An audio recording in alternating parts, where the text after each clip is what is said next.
கல்யாணத்துக்கு உங்க டிமாண்ட் என்ன? ஒரு 50 சாரி, ஒரு 50 சுடி. 50 சாரி, 50 சுடி. அப்பா கட்டின வீடு ஒண்ணு இருக்கு, அது வேணும். நல்லா இருக்க. சென்னையில என்ன மண்டபம்? ஸ்ரீவாரி. இது ஸ்ரீவாரியா?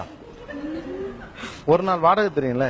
அத வாங்குறது பணம் வரும்ல, அத கேட்க இல்ல, அதுக்கு கேளுடா, கேளு. 50 lakhs. கல்யாணம் கிராண்டா பண்ணா போதும். இப்ப கல்யாணம் கிராண்டா பண்றப்ப பொண்ணுக்கு நகை நட்டு எல்லாம் கிராண்டா தானே? அதுதான் சார், எல்லாமே அதுலயே வந்துரும். ஓ, இது வேற ஐடியாமா? என்ன ஒரு புத்திசாலித்தனம். வீட்டுக்கு தேவையான திங்ஸ் எல்லாம் அப்படின்னா ஃப்ரிட்ஜ், வாஷிங் மிஷின். இப்ப அதெல்லாம் இருக்குமே எங்க? சப்போஸ் நான் தனி கொடுத்தனா அந்த மாதிரி போறதா இருந்தா. உங்க மாமனார் மாமியார்லாம் ஐயோ, கல்யாணம் ஆன உடனே அந்த சனியன்களை துரத்தி விட்டுட்டு நானும் என் புருஷனும் சந்தோஷமா இருக்கோம்பா. நல்ல மனசுமா, அப்படித்தான் இருக்கணும். கார், கார், வீடு, வீடு, கோல்டு 50 பவுண்ட். அப்புறம் எங்க அம்மா போட்ட சாரீஸ் அப்படியே எனக்கும் வேணும். போதும் லிஸ்ட் பெருசா போய்கிட்டு இருக்கு. நீங்க இருக்கிற வீடு உங்களுக்கு இப்ப இருக்க வீடு எனக்கு வேணும். அது ஏன் இப்ப இருக்க வீடே வேணும் அவ்வளோ? சார், இப்ப இருக்கிறது வந்து மெயின்ல இருக்கு சார். கீழே கமர்ஷியலுக்கு விட்டுருக்காங்க. ரெண்ட் நிறைய வரும். நான் வேலைக்கே போகாம உட்காந்து சாப்பிடலாம். ஏமா இதெல்லாம் ஒரு பொண்ணாமா? என்னம்மா இப்படி இருக்கீங்களம்மா? நான் வருஷத்துக்கு ஒரு சாரி கட்டினா அது அடுத்த வருஷம் அந்த வருஷத்துல இன்னொரு வாட்டி ரிப்பீட்டே ஆக கூடாது. அந்த மாதிரி எனக்கு ஃபுல்லா 365 நாளுக்கும் 365 சாரி வேணும். ஆதாரி சிரிக்கி கர்ம முத திருடா வந்தா உலகத்துல ஒவ்வொருத்தரும் ஒரு வீட்டுல திருடிங்களா இருக்கீங்களே. சரி, இதெல்லாம் புருஷன்கிட்ட இலக்கமா கேட்கணும். அப்பா அம்மா கிட்ட கேட்கலாம் சார். எதுக்கு சார் இன்னொருத்தங்க கிட்ட போய் நம்ம இது பண்ணிக்கிட்டு? இன்னொருத்தர போயா? ஒத்த ரோசா, பிள்ளைய ரொம்ப அற்புதமா வளர்த்திருக்கம்மா. நீ ரொம்ப அழகா வளர்த்திருக்க. ரொம்ப மரியாதை கொடுத்துட்டாவ. எனக்கு வந்து காசா கிராண்டேல I need a villa. But I need some diamond necklace, அந்த மாதிரி set new collections. Okay. Then I want to go for white wedding. White வெட்டிங்கா? White Christian white தீம் வெட்டிங்கா? ஏன் உனக்கு இந்த அல்ப ஆசை? நடக்கிறத பேசி. 50 பவுண்ட் நகை வேணும். 50 பவுண்ட் நகை. அதுக்கப்புறமா ஒரு லேண்ட் வேணும் சார். லேண்ட் ஒண்ணு வேணும். ஆமா சார். இருக்கா இல்ல வாங்கி கொடுக்கணுமா? ஆல்ரெடி அம்மா சேர்த்து வச்சிருக்காங்க. ஓகே. அந்த லேண்ட் தான் வேணும். அந்த லேண்ட் அண்ணனுக்கு கொடுத்துட கூடாது. என்ன கொடுமை சரவணன்.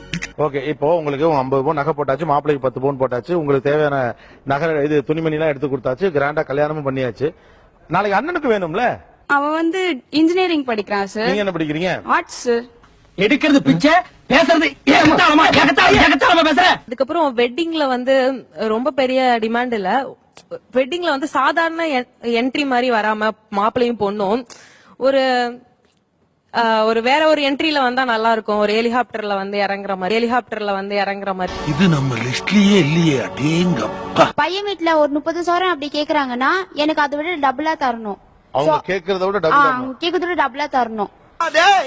உங்களுக்கு என்னடா ஆச்சு? ஏன்டா உங்க புத்தியெல்லாம் அப்படி போய்கிட்டு இருக்கு? தண்டாளைகளா? இப்ப நீங்க வீடு வேணும்னு கட்டாயமா இப்ப டிவில பேசுறப்ப, இது டிவில வரப்ப உங்க தங்கச்சி கேட்கல போட்டிருக்கோம். அது அவ தனியா வீட்டுல எது அது அவ பிரச்சனை. நான் என்னால முடிஞ்சதை பிச்சுக்கிட்டு போயிடுறேன், உன்னால முடிஞ்சதை நீ பாத்துக்க. இந்த மாதிரி ஒருத்தர் இருக்கிறது சரி, ஊருக்குள்ள 10 முகமூடு கொள்ளக்காரர் இருக்கிறது சரி. நீங்க அந்த வீட்லயே இருங்க, அந்த வீட்டை விட்டு போங்கன்னா நான் சொல்ல மாட்டேன். அது என் பேர்ல ரெஜிஸ்டர் பண்ணிடுங்க. அது என் பேர்ல இருக்கட்டும். சரி, அண்ணன் தான் எடுத்துக்கிட்டுமே, மனசு உனக்கு விட்ட வேண்டியதானே? அவ்வளவு பெரிய மனசு இல்லமா எனக்கு. இவ்வளவு கேவலப்பட்ட ஒரு பொழப்பு தேவையா? உங்களுக்கு குடும்பம் நல்லது கெட்டது தெரியும் தானே? கண்டிப்பா சார். உங்களுக்கு ஒரு 80 பவுன் போட வேண்டிய சூழ்நிலையில தான் கல்யாணம் பண்ணணும்னா உங்க அம்மா அப்பா எவ்வளவு கடனாளி ஆவாங்கன்னு உங்களுக்கு தெரியுமா தெரியாதா? எவ்வளவு கடனாளி ஆவாங்க? அந்த கடனை கட்ட அவங்க எவ்வளவு ஒர்க் பண்ண வேண்டியிருக்கும், அல்லது எவ்வளவு செலவு வேண்டியிருக்கும்? லோன் எடுத்து சொல்லுங்க. லோன் எடுத்து தான் பண்ணுங்கிறீங்க. கடனாளி ஆனா பரவாயில்லையா? என் தம்பி இருக்கான், அவன் சம்பாரிச்சு கட்டிப்பான் சார்.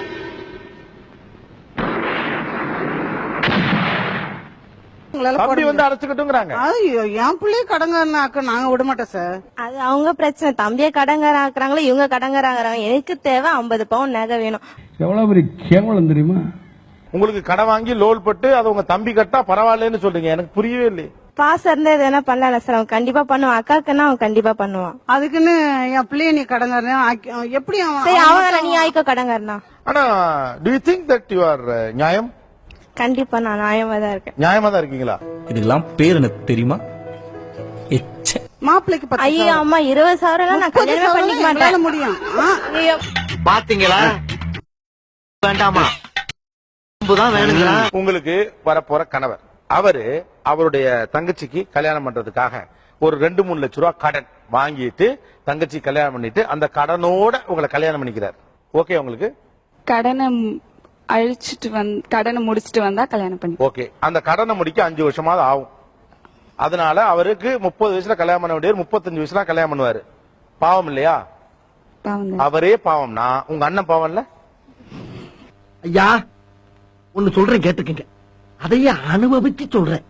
எந்த காரணத்தை கொண்டும் அக்கா தங்கச்சியை கட்டி கொடுத்த வீட்டுல ஒருவேளை சோத்துக்கு மேல கைய நினைச்சிடாதீங்க. மானத்தை வாங்கிடுவாங்க, கேவலப்படுத்திடுவாங்க.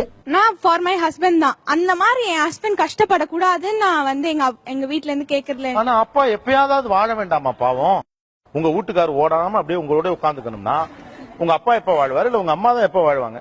நல்லா கேக்குறான். ஃபர்ஸ்ட் அரேஞ்ச் மேரேஜ் ஒத்துக்கிறதே இதெல்லாம் தருவாங்கன்னா கடைசியில அதுவே நீங்க ஒத்துக்கலன்னா நாங்க என்ன சார் பண்றது? அரேஞ்ச் மேரேஜ் இதுக்கு தான் ஒத்துக்கிறீங்களா?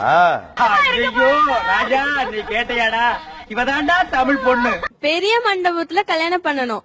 இதெல்லாம் கேக்குறீங்கல்ல, வேலை பண்றீங்களா? இது வேலை மட்டும் செய்றீங்களா? சொல்லுங்க. ஒரு வேலை சொன்னா கேட்க மாட்டாங்க சார். கொஞ்சம் ஓவரா தான் போய்கிட்டு இருக்கோமோ. போவோம், என்ன பண்ணிடுவானுங்க? கார் கேட்டவங்களா நில்லுங்க. என்ன அடிப்படையில கார் கேக்குறீங்க? அது ஒரு ஆடம்பரத்துக்காக தான். ஆடம்பரமா இருந்துக்கலாம். வெக்கங்கட்ட பிள்ளைகளா உங்களா நீங்களும் உங்களை எனக்கு ஆத்திரங்கள் வருது. இது ஏன் வீடு, நீ இருந்துக்க. இது ஏன் டிவி, நான் உடனே நீ கேட்க கூடாது. எஸ் ஆஃப் கோர்ஸ் நான் சொல்லுவேன் சார். எனக்கு அவன் வந்து இப்ப நிறைய பேர் வீட்டுல சொல்றது இல்லையா, அவனை வீட்டை விட்டு துரத்தி விட்டுருவேன்னு. ஆனா அவனால துரத்த முடியாதுல்ல சார். எனக்கு வீடு இருக்கு, எனக்கு இது இருக்கு, அவன் பாக்கலாம்ல சார். உனக்கு மட்டும் இல்ல, உன் மூஞ்ச பார்த்து சொல்றேன். உன் ஏரியால இருக்கு எவனுக்குமே கல்யாணம் நடக்காது. வீட்ல வந்து நம்ம எல்லாமே யூஸ் பண்ணிருப்போம், எல்லாமே இருக்கும். சோ அங்க போனா நம்மளுக்கு எல்லாமே இருக்குமா இருக்காதான் என்ன டூரா போறீங்க நீங்க? இதான் உங்க படிப்பு தந்துச்சா உங்களுக்கு? இது ஒரு தவறான விஷயம். என் அம்மா அப்பாட்ட எனக்கு இதெல்லாம் குடு அப்படின்னு கேக்குறது தவறான விஷயம் உங்களுக்கு தோணலையா? அதிக ஆசை இருக்கிற பசங்க பூரா அழியணும். யாராலையும் அழிக்க முடியாது.